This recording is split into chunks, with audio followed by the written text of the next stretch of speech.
Todos os anos, algo extraordinário acontece. Um movimento de fé, um encontro de corações, um tempo de renovação, de reconexão e de comunhão com Deus.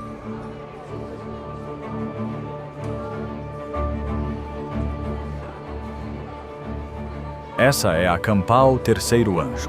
Mais do que um evento, é um chamado divino que une famílias, amigos e irmãos de fé de todo o país.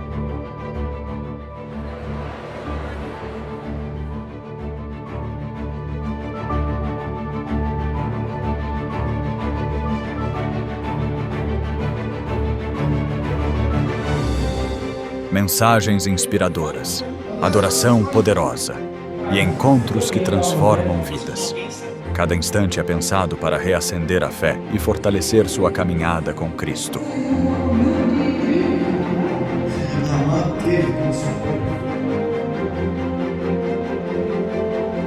Dos mais experientes aos pequeninos, todos têm seu espaço.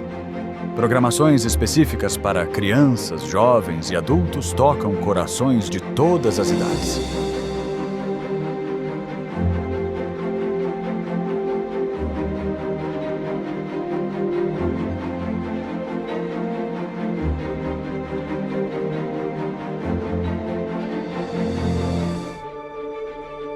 Conexão, comunhão, compromisso. Seja sua primeira vez ou sua terceira, a Campal Terceiro Anjo te recebe de braços abertos.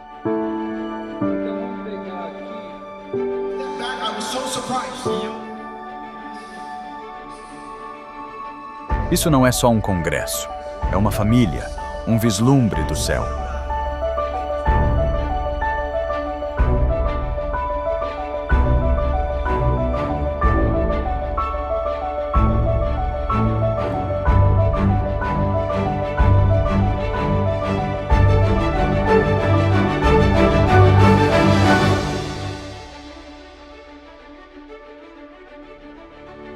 A Campal Terceiro Anjo 2026 já está sendo preparada.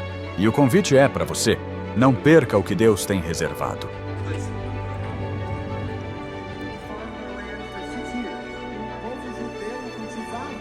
A cada ano damos um passo a mais perto do propósito, mais perto uns dos outros, mais perto do céu.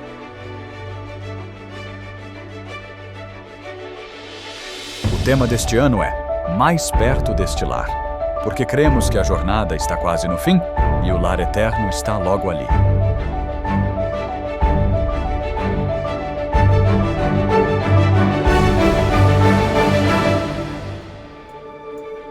Campal Terceiro Anjo 2026. Mais perto deste lar.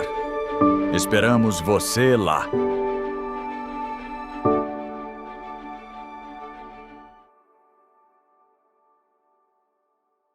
Que essa imagem de Maria inspire o presidente Trump. Basicamente, a ideia é que se todos os cristãos se unirem para celebrar a Eucaristia, aí haverá unidade entre os cristãos. Isso provavelmente vai nos meter em encrenca, porque eu vou defender abertamente que as pessoas parem de participar disso. Estamos aqui no solo da Casa Branca declarando sua palavra. Plantar uma igreja em Washington é parte do plano de transformar os Estados Unidos em uma nação cristã? Sim, todas as sociedades são teocráticas. Infelizmente, a maioria dos cristãos vive sobre uma base de muitos erros bíblicos. A Bíblia usa a palavra abominação no Antigo e Novo Testamento, seja em grego ou hebraico, sempre que se refere à idolatria. É o primeiro e mais alto dever de todo ser racional aprender nas Escrituras o que é verdade. Na Igreja Católica, Cristo só é representado de duas maneiras. Em uma delas, ele está pregado na cruz. E tem essa mentalidade de que não se está vendo o que ele está fazendo desde então. Sejam bem-vindos, irmãos e irmãs. Aqui é Matthew Shanshi com outro episódio de O Projeto da Verdade. Eu estou muito animado por estar de volta com todos vocês. Hoje vamos abordar um assunto que eu acho que veremos cada vez mais daqui para frente. É o da união dos cristãos. É uma doutrina falsa disfarçada de doutrina verdadeira. E, como sempre, hoje teremos o nosso irmão Andrew. Veremos o assunto em torno do nacionalismo cristão, da Eucaristia, e como isso vai afetar o mundo no fim dos tempos. Seja bem-vindo, irmão. É ótimo estar aqui. Muito bem, conforme falamos sobre este assunto de nos unirmos, a Bíblia fala sobre uma unidade no fim dos tempos, não é? Hoje há duas versões de unidade chegando. Temos que ajudar as pessoas a distinguirem como fazer parte do grupo certo, porque todo mundo será envolvido em um esforço de unificação de uma forma ou de outra. A verdade é que a história está se repetindo. O curioso sobre a profecia é que parece que as pessoas, ao analisarem o tempo de cumprimento profético, nem sempre percebem que elas fazem parte do que está acontecendo. Nós veremos isso hoje exatamente como está descrito ali no livro de Apocalipse. É exatamente o que está acontecendo no mundo hoje.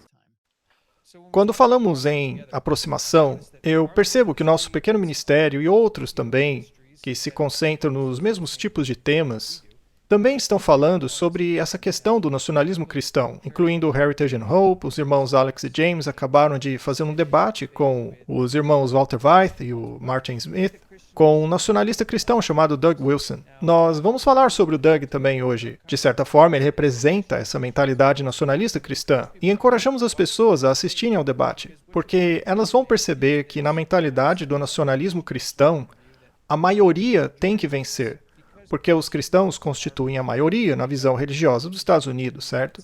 Então, eles devem se tornar a visão protegida, majoritária da coisa. Ele quer tornar os Estados Unidos uma nação cristã, um mundo cristão. E naquela conversa, você percebe que pelo fato deles se sentirem em uma posição moral elevada, dizendo que estão exaltando a Bíblia, e nós falaremos um pouco sobre isso hoje, que esta é uma posição justificável para querer implementar essa visão de mundo religiosa. Mas quando olhamos para a profecia bíblica, nós vemos que existe uma visão de mundo religiosa aceita pelo mundo no final dos tempos, que é a chamada de a misteriosa Babilônia. E a verdade é que o movimento deles está ganhando muita força ultimamente. Eles estão, assim, na verdade, cumprindo a profecia bíblica. Isso mostra que o movimento deles é um movimento errado. Antes de começarmos, vamos precisar da orientação de Deus para desvendar tudo isto hoje. Irmão Andrew, você poderia orar para nós? Querido Deus, nós te agradecemos muito por podermos ser chamados de filhos de Deus. E nós sabemos que a sua família incorpora pessoas de muitos lugares diferentes, muitas raças, muitas nacionalidades, muitas origens diferentes.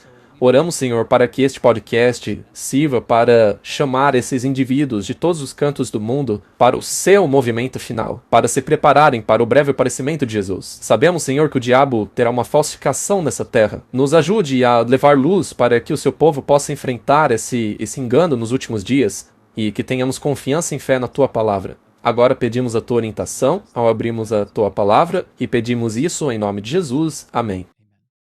Amém. Muito bem.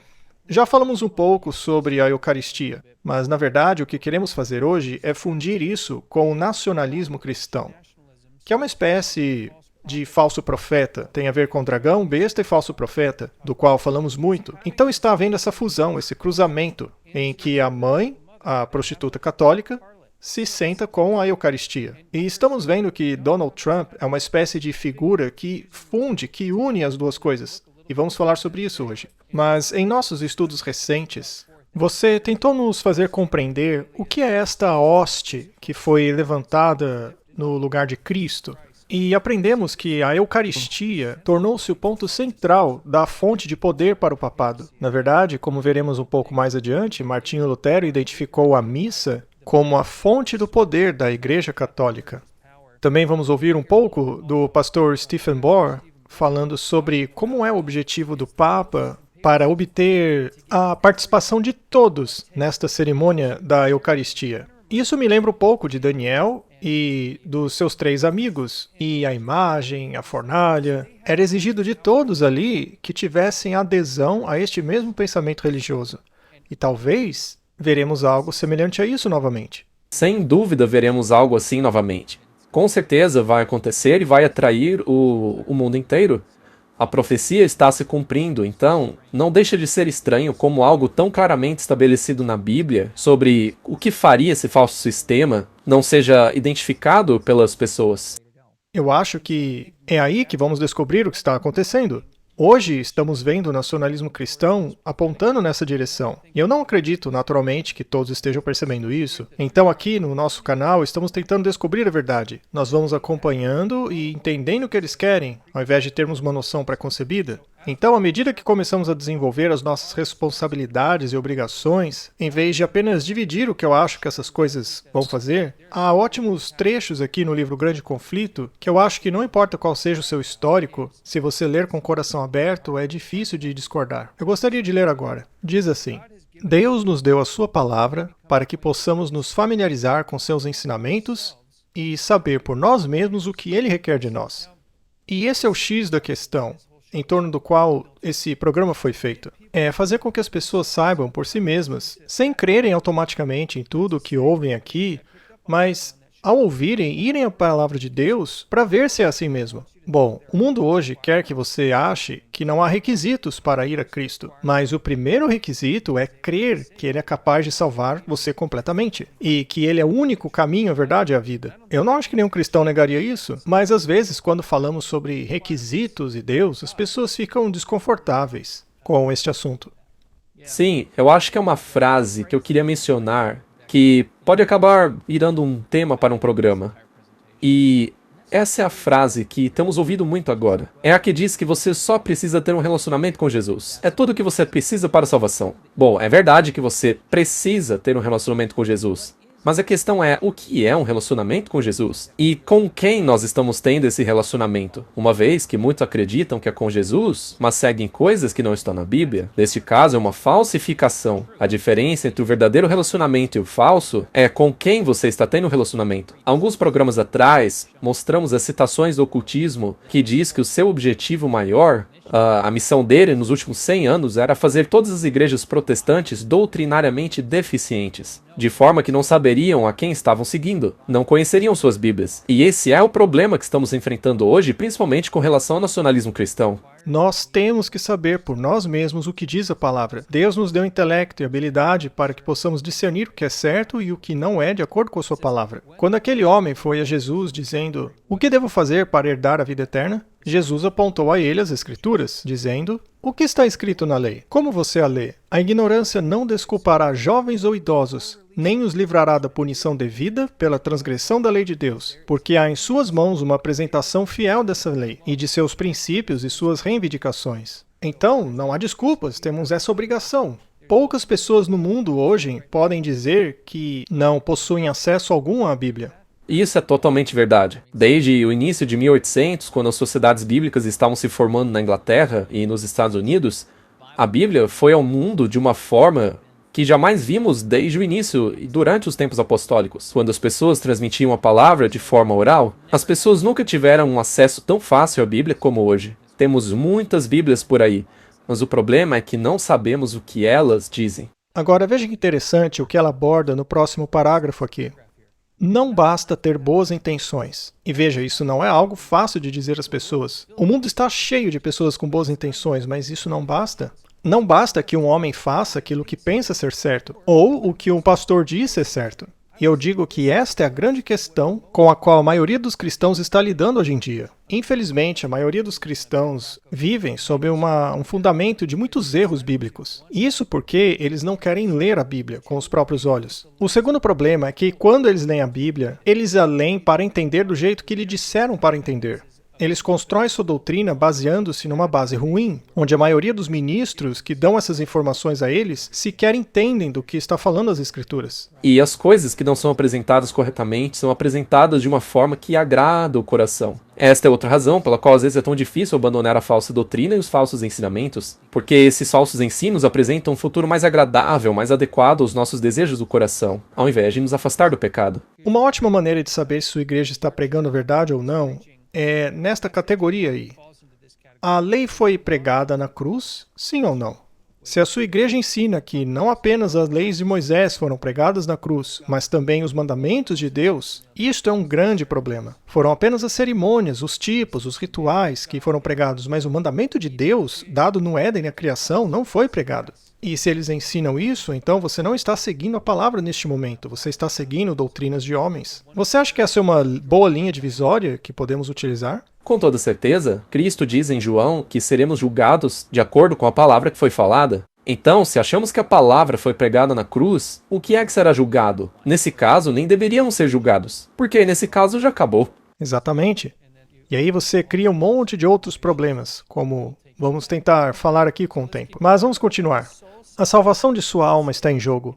Ele deve pesquisar as Escrituras por si mesmo. Por mais fortes que sejam suas convicções, por mais confiante que esteja de que o ministro sabe o que é a verdade, este não é o seu fundamento. Quantos cristãos hoje estão nesse fundamento? Ou seja, eles só aceitam o que os pastores dizem para eles. Eles só aceitam e não pesquisam nas Escrituras para ver se é aquilo mesmo. É isso mesmo?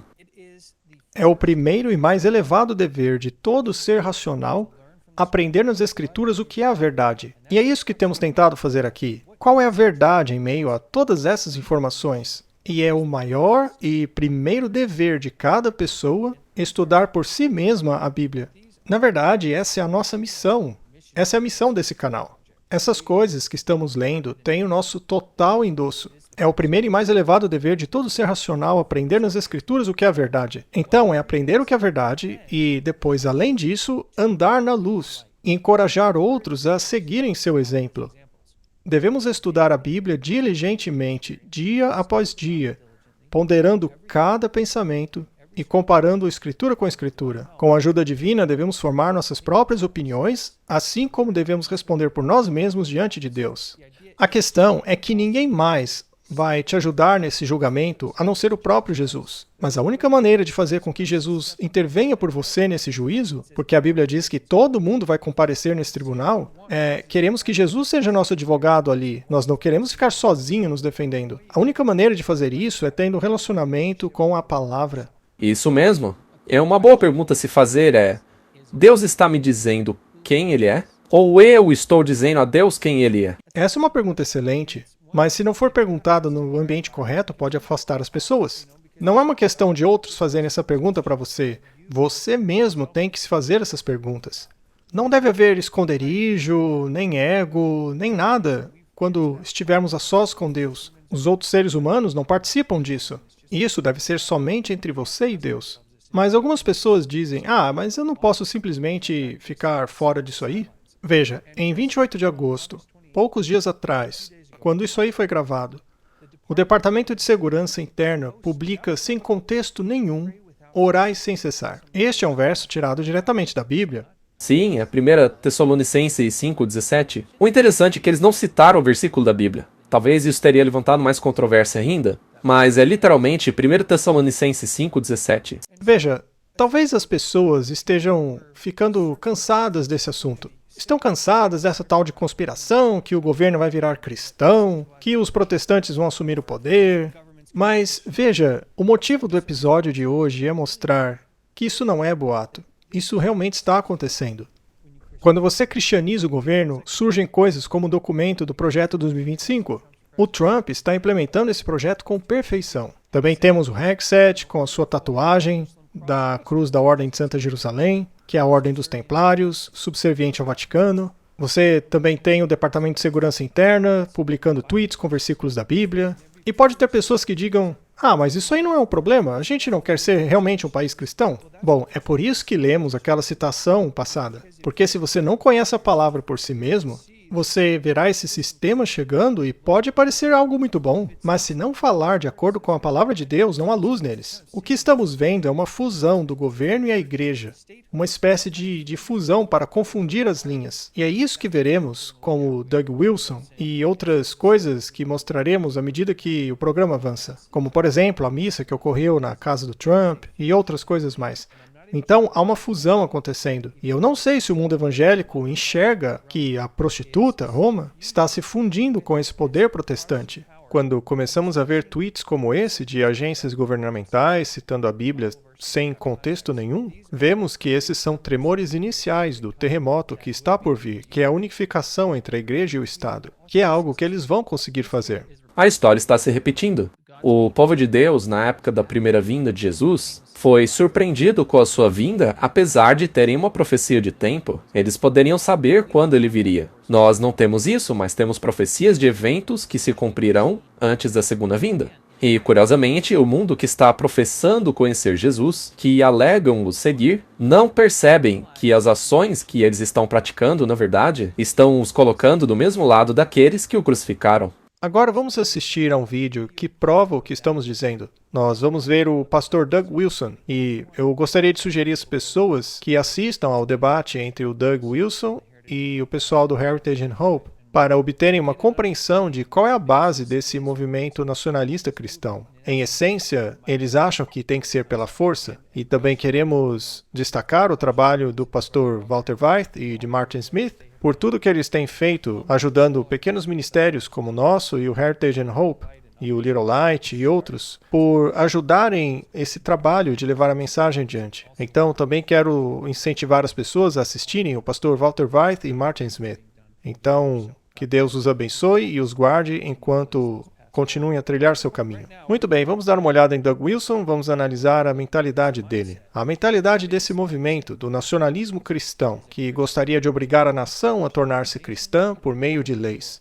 Vamos ouvir o Doug Wilson contar-nos a sua opinião e vermos se isso está em harmonia com o que a Bíblia diz que aconteceria no fim ou não.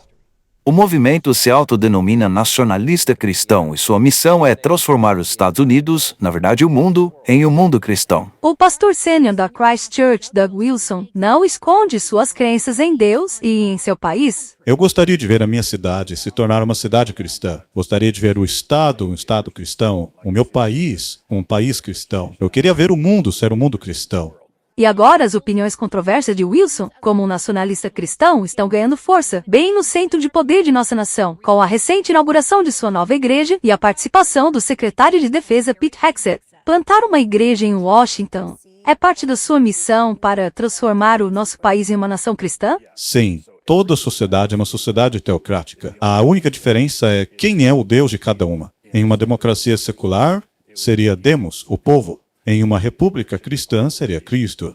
O que você diria para um muçulmano que está nos assistindo e que pergunte por que a sua visão é melhor do que a minha? Por que o seu Deus é menor do que o meu? Veja, se eu fosse para a Arábia Saudita, eu teria que me submeter às regras do Deus dele. Você disse agora há pouco que quer que o mundo seja cristão. Sim. Então você quer suplantar a religião deles com a sua? Sim, por meios pacíficos, compartilhando o evangelho. Mas ainda há muito trabalho a fazer. Eu acredito que estamos trabalhando em um pedacinho pequeno do mundo.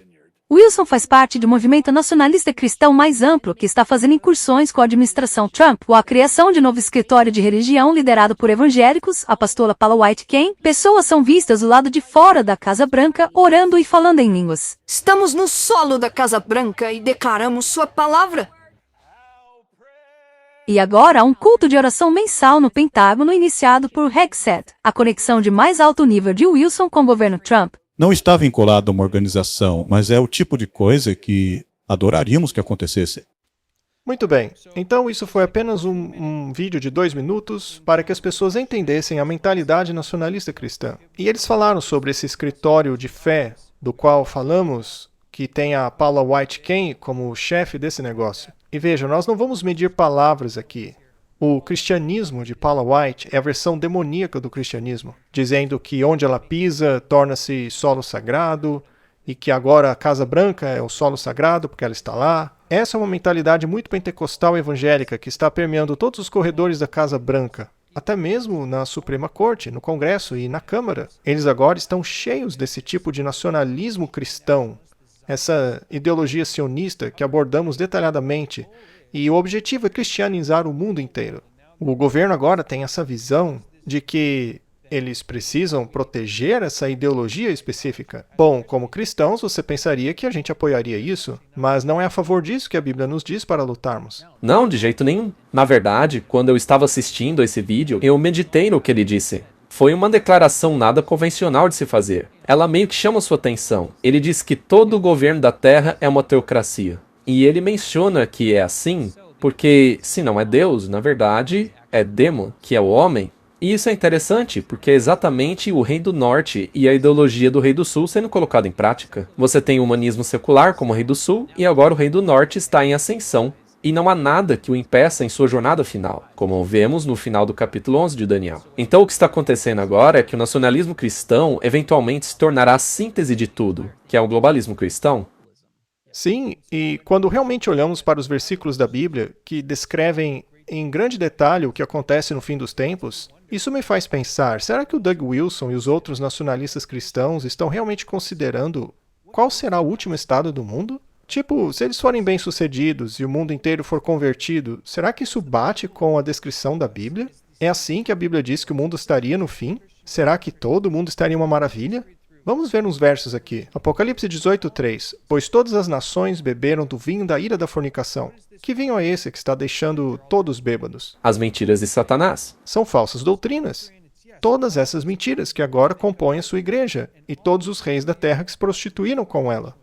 Então, é um mundo único, todas as nações embriagadas com falsas doutrinas. Apocalipse 16:14. E essas falsas doutrinas vão aos reis da terra e do mundo inteiro. E mais uma vez, o mundo inteiro está envolvido, como Doug Wilson estava dizendo. E esses têm o mesmo intento, entregarão seu poder e autoridade à besta. Isso daí é no fim dos tempos. Eu não acho que ninguém diria que isso aí já passou. E temos aqui Apocalipse 13:3, e todo mundo se maravilhou após a besta. Então, mais uma vez, se o Doug conseguir o que ele quer, o mundo inteiro se converter, isso, na verdade, estará em harmonia com o que a Bíblia diz. Porque, de fato, a Bíblia diz que haverá uma conversão do mundo inteiro em cima de algo. Veja, foi-lhe dado poder sobre toda tribo e línguas, nações e todos os que habitam sobre a terra o adorarão. E ele exerce todo o poder da primeira besta diante dele. Eu perguntaria ao pastor Doug que poder é esse, no final do tempo, que todo mundo agora está adorando. Se você está trabalhando para montar igrejas em Washington, e você sabe que está tentando converter o mundo inteiro, como você concilia isso com o estado que a Bíblia diz que o mundo estaria no fim dos tempos? No vídeo que você mencionou, que o Heritage and Hope fez em conjunto com o Clash of Minds, com o Walter e o Martin, e mais uma vez, é um ótimo programa para vocês assistirem. Houve um ponto muito importante lá que o Walter levantou. Ele desafiou o pastor Doug Wilson dizendo que isso é uma falsa compreensão do milênio, porque é exatamente o que é. Todos esses versos que você acabou de alinhar perfeitamente descrevem o que está acontecendo agora dentro do nacionalismo cristão e que vai se concretizar. Mas a razão pela qual eles não veem nisso é que eles enxergam o milênio como um período em que eles vão trazer o reino de Cristo a essa terra. Quando Cristo voltar, ele vai basicamente endossar o que eles já conseguiram aqui, para começar um reino de paz de 1000 anos com a humanidade, graças aos esforços desse pessoal. Mas não é isso que a Bíblia diz. É semelhante a 1844, quando todos pensavam que a purificação do santuário era a segunda vinda, e devido a isso, não entenderam o que estava realmente acontecendo. Eu acho que a mesma coisa está acontecendo agora na história. Há uma falsa ideia, uma falsa doutrina, uma mentira que Satanás consolidou, criou raízes e está causando cegueira, impedindo que eles vejam o que realmente a Bíblia diz que aconteceria no final. Sim, eu acho que o que falta neste poder evangélico, no poder nacionalista, é a capacidade de articular cada uma dessas linguagens proféticas de maneira visual que nós estamos observando. Porque se isso de fato acabar no milênio, e digamos que essa é a justificação deles, converter o mundo inteiro, né? Mas aí, quando que essa falsa unificação vai acontecer? Sob que bandeira isso acontece? Porque seria um sistema mundial religioso não cristão? Porque à medida que avançamos, vemos isso repetidamente. A Bíblia indica que haveria um sistema de aparência cristã falsa que seria o verdadeiro inimigo. Veja o que diz Apocalipse 12:17. Nós sabemos que o dragão é Satanás. E ele ainda assim pode ser relacionado ao romanismo pagão, que depois se transformou em Roma cristã papal, que vemos hoje, né? Então, este poder, esse falso poder, lutaria contra a descendência da mulher, faria guerra contra ela. E a palavra remanescente já implica que será um pequeno grupo de pessoas. Mas algumas pessoas disseram nos comentários que remanescente não significa pequeno, mas não é isso. Significa que, assim como no tempo de Elias, quando a maioria dos profetas eram profetas de Baal, ele achou que era o único fiel a Deus. Mas não é, Deus disse a ele que ainda havia os 7.000. Agora, o que eram esses 7.000 em comparação a todo o povo apostatado da época, certo? Era um número pequeno.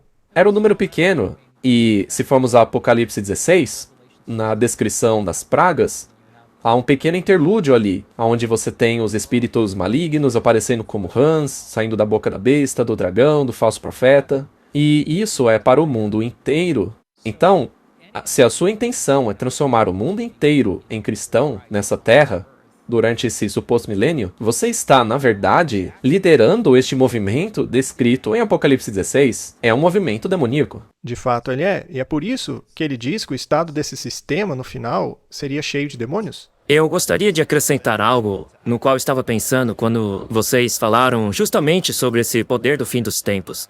Em 2 Timóteo, o apóstolo Paulo está falando para Timóteo que nos últimos dias haveria esse poder que tem uma forma de piedade, mas que nega o seu poder. Então, até mesmo o próprio Paulo, como você sabe, ou João, ou Cristo, com essas palavras, está dizendo que no fim dos tempos deveríamos prestar atenção neste falso sistema que parece bom, mas que não tem o poder de Deus. Eu realmente gosto do que Paulo diz depois, ele diz, afastem-se deles. Deveríamos sair desse sistema e não adotá-lo. Sim, e precisamos avaliá-lo com relação à norma que temos, que é a palavra de Deus, certo? Então essa ideia de que há um pequeno grupo que resta, que é o remanescente, esse grupo é identificado com duas características descritas aqui no verso. Uma delas são os mandamentos de Deus, e já dissemos aqui, se a sua igreja diz que esses mandamentos não são mais válidos, então você está no lugar errado. Já a segunda coisa é o espírito de profecia. Se a sua igreja não consegue explicar alguns dos muitos elementos proféticos abordados aqui, isso também a desqualifica. Eu ainda diria que se essa igreja leva as pessoas até a cruz, mas não as leva até o trabalho de expiação que Jesus está fazendo no santuário agora, então não é um trabalho completo. Afinal, até a igreja católica te leva até a cruz, não é? Mas eles nunca levam para a obra de expiação do santuário celestial. Esta é uma das principais características do remanescente. E no lado oposto a esse pequeno grupo que guarda os mandamentos, está um grupo que odeia os mandamentos, que vão matar os que querem guardá-los. E eles são identificados com uma marca. Mateus 10:22 reitera isso. Jesus disse que seríamos odiados por causa do nome dele. Então, essa ideia do nacionalismo cristão, de impor e legislar a moralidade cristã e fazer isso por amor a Deus, na verdade é uma ideia contraditória. Afinal, que justiça é essa que leva à perseguição de outros, ainda mais daqueles que estão guardando os mandamentos de Deus? Há algo claramente errado aí. Só isso já nos deveria fazer enxergar que se trata de um movimento falso, ainda que pareça religioso. Veja só o que diz aqui. Este sistema final não é um no qual todos estarão de mãos dadas, a menos que você esteja falando do milênio, mas esse falso sistema tem que vir primeiro. E Apocalipse 13:15 diz, qualquer um que não adorar essa imagem será morto. Então, em que ponto, na opinião do pastor Doug Wilson, essa matança acontece? Por que isso tem que acontecer antes do milênio ser estabelecido? Eu ainda tenho dificuldade em juntar as peças do cristianismo segundo o fluxo de evento dos nacionalistas. Eles meio que acham que toda essa coisa do arrebatamento, do terceiro templo, tudo isso vai acontecer e esses versos todos da Bíblia simplesmente não vão. Eles não se importam com esses versos, eles os ignoram. Isso porque não se encaixa na ideia deles. Sim, e só para voltar no ponto que o Kenneth levantou, lendo Timóteo, lá não diz apenas que eles teriam uma forma de piedade, mas que eles negam o poder. Eles negam o poder. Você mencionou o santuário celestial, onde Cristo está fazendo a sua obra de intercessão hoje. Mas eles ainda estão focados na cruz, que é o pátio. Mas hoje ele está no dia da expiação, no Santíssimo, no céu, preparando-se para finalizar a obra do santuário. E é aí que eles negam o poder de Cristo, que é o poder para libertá-lo completamente dos seus pecados. É por isso que o nome dele é Jesus, segundo Mateus 21. Vocês o chamarão Jesus, porque ele salvará o seu povo dos seus pecados. Então é um evangelho fraco que eles querem sustentar, um evangelho que não tem poder. Eles negam o poder de Deus para vencer, porque dizem que a lei foi abolida ou alterada. Foi alterada para se adequar ao coração caído do homem. Então esse evangelho que é pregado hoje, que não inclui o poder de superar o poder do santuário, todas essas coisas é negar o poder de Deus. Que é exatamente o que Mateus 24 continua a dizer. Afinal, não foi isso que fizeram nos dias de Noé? Não é exatamente a mesma mentalidade dos dias de Noé? Assim como foi nos dias de Noé, também será na vinda do Filho do Homem. A ideia aqui é de que, como você disse antes, a história está se repetindo. Essa aparência de piedade, mas sem o poder dela. Isso é tentar aceitar a Deus sem a lei dele, aceitar a Cristo sem o sangue dele, sua obra sem a expiação. Vamos dar uma olhada mais detalhada nisso mais tarde. Mas essa ideia de que veremos essa conversão cristã mundial, enquanto a Bíblia diz que há um pequeno remanescente que será odiado pelo mundo, e que aqueles que não adorarem serão mortos, e que o mundo está tão ruim que está indo para sua destruição, como foi nos dias de Noé, este será o cenário quando Cristo voltar. E eu repito, eu ainda tenho dificuldade de entender como eles constroem a escatologia do fim dos tempos. Eles ignoram muitos versos bíblicos. Eles tentam, de qualquer forma, defender esse sistema que usa força na adoração religiosa. Sim, é uma grande contradição. E, na verdade, isso é o padrão de Satanás. Ele é o mestre em criar essas falsificações. Com relação ao que o Kenneth disse, é verdade, vai parecer cristão. 2 Coríntios 11, 13 a 15 diz exatamente isso. Falsos apóstolos, falsos obreiros, fraudulentos, transformando-se em apóstolos de Cristo.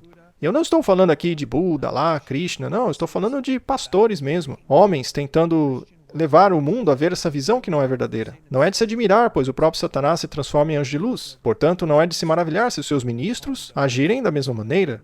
Você os conhecerá pelos seus frutos. Se eles estão ministrando algo que parece sagrado, mas que está impondo adoração a outros, ora, de onde vem isso? Não é de Deus. E o seu fim será conforme suas obras. Em Mateus 7, 21, 23, você tem ali na tela uma descrição de como será os últimos dias, quando as pessoas virão até ele e invocarão o seu nome, dizendo, Senhor, Senhor, mas eles não poderão entrar no reino dos céus. Eles dirão, não profetizamos nós em teu nome, não expulsamos demônios em teu nome, em teu nome não fizemos milagres, fizemos todas essas coisas em teu nome? Mas Jesus dirá a eles, eu nunca os conheci.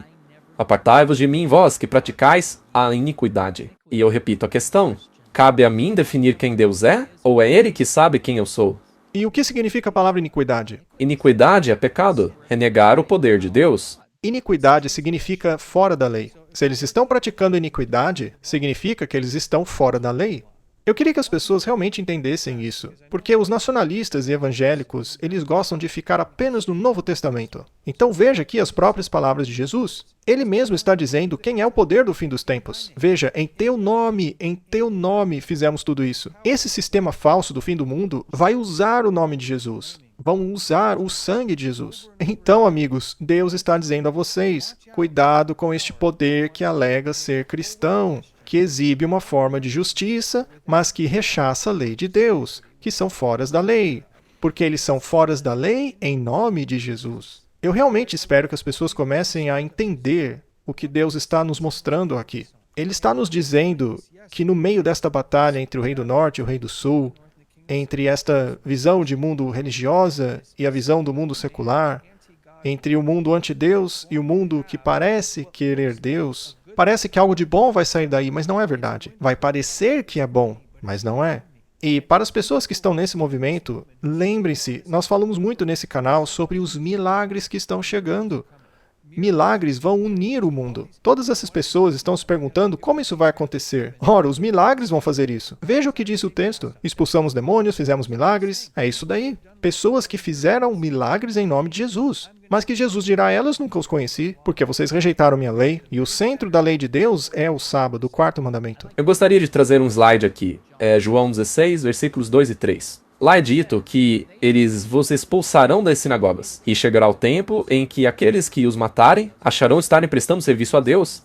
Eles farão essas coisas porque não conheceram o Pai e não conheceram Jesus. Então, mais uma vez, afastem-se deles, porque praticam a iniquidade, eles não têm a lei, eles não têm um relacionamento verdadeiro com Cristo. Ainda assim usarão o nome dele, farão milagres dizendo que vem de Jesus. Eles serão os que promulgarão o sistema da marca da besta, e perseguirão pessoas, as impedirão de comprar e vender, e eventualmente as condenarão à morte. Eu percebi que a nossa sessão de comentários está ficando cada vez maior. Eles estão falando sobre doutrina adventista, que nós somos muito tacanhos e tudo mais. Veja, eu realmente estou orando para que no final as pessoas enxerguem o quanto estamos arriscando os nossos pescoços para declarar publicamente o quão perigoso é este movimento. Nós estamos plantando sementes aqui. Não estamos tentando condenar pessoas. Pelo contrário, queremos ajudar todos. A mensagem do terceiro anjo é chamar as pessoas para fora de Babilônia. É avisá-las sobre essa marca, esta imagem.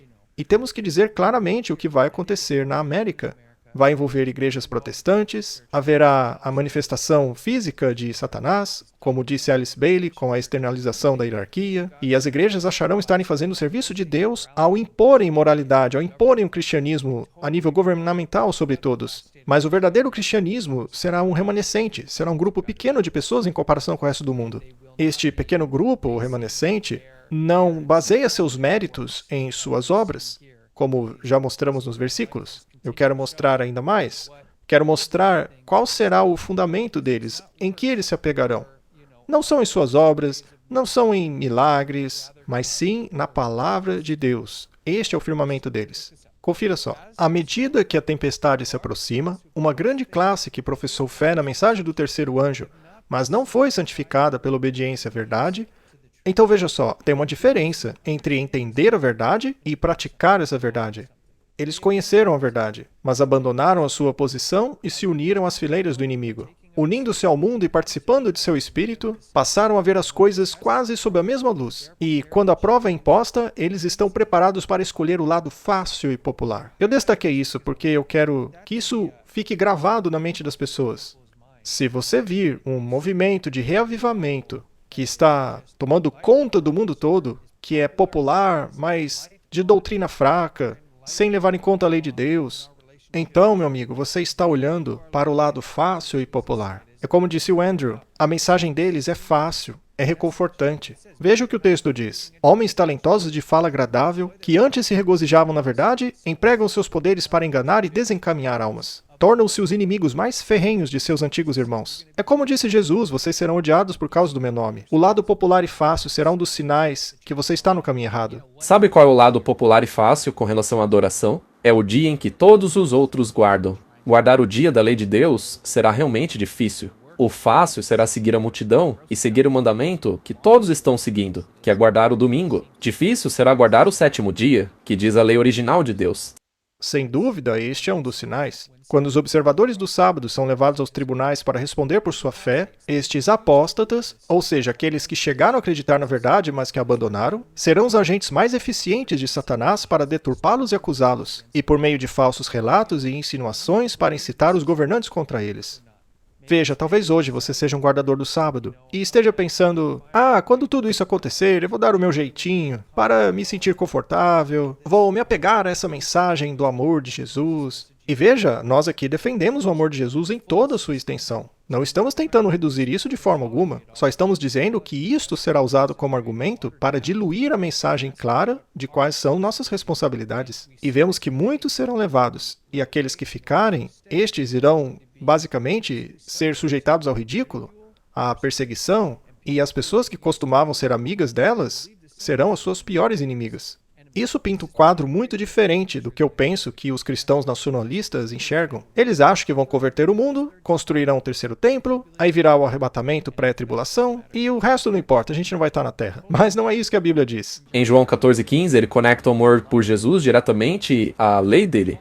Graça é a influência divina sobre o coração e seu reflexo visto na vida. É um favor imerecido que Deus habite conosco e perdoe nossos pecados, e nos dê o seu caráter, nos dê o seu espírito para vencer. Este é o amor de Deus. Esta é a conexão entre os dois que você não pode separar. E assim, qualquer coisa que separe o amor de Deus da lei dele é um falso sistema. E não devemos ter medo da norma de Deus, porque Deus providenciou a provisão em Cristo para que possamos encontrá-los nessa norma por meio de seu Filho, pela fé em sua palavra. E então, deixando a santificação, por meio do Espírito Santo, trabalhar em nós. E quando dizemos trabalhe em você, não é como um interruptor de luz, tá? Que de repente você tem a habilidade de fazer coisas que não era capaz de fazer antes. Ou deixar de fazer aquilo que você não conseguia deixar antes. Este processo é aprender a se entregar. Você aprende a abandonar essas fraquezas e a usar os seus talentos para honrar a Deus ao invés de desonrá-lo. Todos nós temos a oportunidade de usar o que Deus nos dá quando entregamos esses talentos para Ele, mesmo que não saibamos o que isso significa. Temos que pedir, Senhor, ajude-me a entender qual é o seu plano para mim. Dá-me forças para trilhar esse novo caminho. E aos poucos, às vezes mais rápido, às vezes mais devagar, Deus trabalhará no coração e mente que está disposto a ser trabalhado. É quando não queremos mais nos submeter a Ele que começamos a endurecer nosso coração. Muito bem, o próximo videoclipe nos mostrará como essas duas coisas estão se fundindo. A Bíblia aponta para o dragão, besta e falso profeta. E a gente fala disso o tempo todo. Estes 3 são os poderes principais nos quais devemos nos concentrar. Eles são a base central da nossa mensagem com relação ao poder do inimigo que devemos prestar atenção. Não é no Oriente Médio, não é na China. É o dragão, a besta e o falso profeta. Agora, a besta e o falso profeta, que é a união entre Roma Papal e o protestantismo apostatado, esses 2 serão amigos. Eles vão trabalhar juntos. O falso profeta vai recuperar o poder da primeira besta. E, porque sabemos disso, temos que começar a ver os elementos desses 2 aí se unindo. Mas é muito estranho ver, porque você tem um sistema na mãe, com adoração a Maria, ídolos, santos, essas coisas. E, em sua maior parte, tem um sistema protestante, que, teoricamente, rejeita essas coisas. Então, como será possível que esses 2 vão acabar se unindo? Bom, para isso, você precisaria de uma espécie de pessoa que atuasse como agente para esta união. O próximo videoclipe vai mostrar isso, como Donald Trump está agindo como essa peça de união. Em um ponto, ele está sentado em um refeitório com o mais poderoso dos líderes evangélicos do país, incluindo o filho de Billy Graham, Paula White, falando sobre como Trump é um grande administrador para os evangélicos, para fazer a América uma nação cristã. E enquanto isso, em sua casa em Mar-a-Lago, ele tem padres abençoando uma imagem de ídolo de Maria, que, segundo eles, foi quem protegeu-o na tentativa de assassinato em julho. E, simultaneamente, a mãe e a filha estão sendo unidos através da figura do Trump. E isso é realmente fascinante.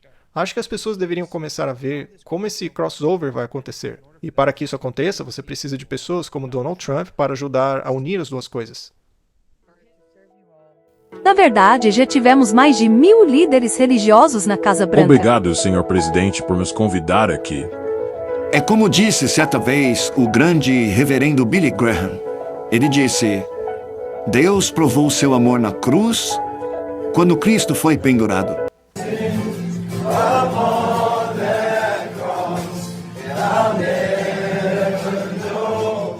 Já era hora de nós termos um papa que potencialmente poderia ter votado no atual presidente. Sim, ele votou como republicano nas eleições de 2024. Ele votou no presidente Trump. Então, isso foi um bom presságio para um possível relacionamento de trabalho com o presidente. Água benta. Da Nossa Senhora de Fátima, por tantos motivos. E por quê? Acreditamos que ela teve um papel na salvação dele naquele dia de julho, entre outras coisas. Então, como sacerdotes, eu peço que vocês se unam ao bispo nesta oração sobre a estátua enquanto a entregamos ao presidente Trump, para que sirva como guardião dele em sua nova administração. Que esta imagem de Maria inspire o presidente Trump, sua esposa Melania, seu filho Barron e toda a família Trump ao ver esta imagem em sua casa. Eles são seus filhos e filhas, chamados ao Sagrado Coração do seu Filho, como todos nós. Tem sido o sonho dos últimos 3 papas que um dia todos os cristãos se reunissem para celebrar a Eucaristia. Porque, basicamente, a ideia é de que todos os cristãos se unam, como disse o apóstolo Paulo, para celebrar a Eucaristia. Então haveria unidade entre os cristãos. Mas o problema é que, como ambos já mencionaram, que é a ideia católica romana da Eucaristia. Eucaristia é quando as pessoas vão para o que chamamos de ceia do Senhor. E, basicamente, os católicos acreditam que estão realmente participando da carne literal de Cristo quando comem aquela hóstia. Que, aliás, nem é pão. Aquilo lá simplesmente derrete na boca. Isso porque não devemos mastigar a carne de Cristo. A ideia é essa. E o vinho que o padre bebe, que nem chega a ser dado aos membros comuns, supostamente aquilo foi transformado no sangue literal de Cristo. A isso se chama transubstanciação. E sabemos que isso não é bíblico de forma alguma. É uma visão mágica do pão e do vinho. Então, por que você iria querer ir a um congresso chamado Congresso Eucarístico? Veja, Satanás é um especialista em esconder as reais motivações no Jardim do Éden. Não é? Ele usa camuflagem. Ele aparece como uma bela serpente, o mais belo animal, segundo o próprio Ellen White, lá do jardim, e o mais sábio de todos. E é por isso que devemos ser sábios como serpentes. Ele diz a Eva: Ei, você sabia que se comer do fruto dessa árvore será super sábia, você será abençoada? Mas debaixo dessa proposta havia o engano. A descrição do papado feita por Ellen White é a melhor descrição que eu já li. Por trás da aparência variável do camaleão, há o veneno invariável da serpente. Então Satanás pega algo que parece bom, mas que não é, porque o resultado final e a motivação estão errados. Portanto, eu não prevejo que nenhum adventista devesse ir a um congresso eucarístico para promover unidade familiar, unidade conjugal, unidade da igreja, Para mim, isso simplesmente não faz o menor sentido. Porque nós sabemos que este sistema é o anticristo da Bíblia. E eu sei que isso não é algo popular de se dizer em um programa como esse, que vai para o mundo inteiro em diferentes tipos de pessoas. Mas eu encorajo todos a fazerem sua pesquisa. Pesquise a história. Pesquise a sua Bíblia com oração, pedindo a orientação do Espírito Santo. E você verá que é muito perigoso colocar-se em um ambiente como este. Muito bem, eu acho que o pastor Bohr está certíssimo em chamar o papado pelo que ele realmente é. E também por dizer o que a Eucaristia realmente é, que é a mais pagã de todas as cerimônias que você poderia ter. É literalmente canibalismo. É o sacrifício, segundo eles, literal de Cristo, diariamente. A cada hora tem uma missa acontecendo em algum lugar do mundo. É o Salvador sendo sacrificado a cada momento no mundo. Isso não é bíblico. Eu achei que a explicação de Stephen Bohr, a de que Satanás é o mestre em disfarçar a verdadeira motivação e o que realmente vai acontecer a partir disso, muito boa. É isso mesmo que está acontecendo no momento. Todo mundo acha que essa é uma ótima ideia para unir o cristianismo no mundo inteiro, para que assim haja paz. Mas na verdade vai trazer a maior destruição que essa terra já viu. Um tempo de angústia como nunca houve. Então, eu acho bem interessante. Mas outra coisa era a música de louvor que estava sendo cantada. Depois houve uma citação do Trump, que ele estava falando, e aí foi para a música, né? Eles estavam cantando aquela música focada na cruz, Cristo na cruz. E eu me lembrei que, na Igreja Católica, Cristo geralmente é apresentado apenas de duas maneiras. Uma é pendurado na cruz e a outra como um bebê. Mas, de modo geral, é sempre ali na cruz. É cruz, cruz, cruz, cruz, crucificação, crucificação, crucificação. E aí você tem aquela música evangélica que foca da mesma forma. Em certo sentido, está muito alinhada com a representação católica de Cristo. Sempre pendurado na cruz, sempre crucificado. Mas o que ele está fazendo depois da cruz, eles não tocam neste assunto de maneira nenhuma. No lugar disso, eles exibem esses rituais na terra, essas cerimônias com a sua hóstia idólatra, que é levantada no lugar de Cristo. Tudo isso para desviar a atenção do que Cristo está fazendo hoje lá no céu. Neste sentido, a teologia evangélica está alinhada com a teologia católica. E você não ficou arrepiado ao ver aqueles homens curvarem-se diante de Maria, que na verdade não é Maria, é Semiramis, passada de geração em geração na Babilônia? Eles fizeram desserviço ao nome de Maria, a verdadeira Maria. Mas a verdade é que ela não é mais exaltada do que qualquer outra pessoa mortal, e há muitas maneiras de se provar isso na Bíblia. Mas, vez após vez, eles disseram, vamos orar por essa imagem, para que ela proteja o Trump, assim como Maria o protegeu em sua tentativa de assassinato. É tanta blasfêmia acontecendo naquela cena que eu, sinceramente, a única justificativa para que os católicos consigam assistir aquela cena sem ficarem doentes com aquilo é pelo fato deles não conhecerem o que a Bíblia diz. É a única maneira. Porque quando olhamos para o catecismo, começa a fazer sentido, porque eles mudaram completamente os mandamentos. Se você é católico, lembre-se do que dissemos no início do programa. Estude a Bíblia por si mesmo e descubra por si mesmo que a Bíblia foi alterada.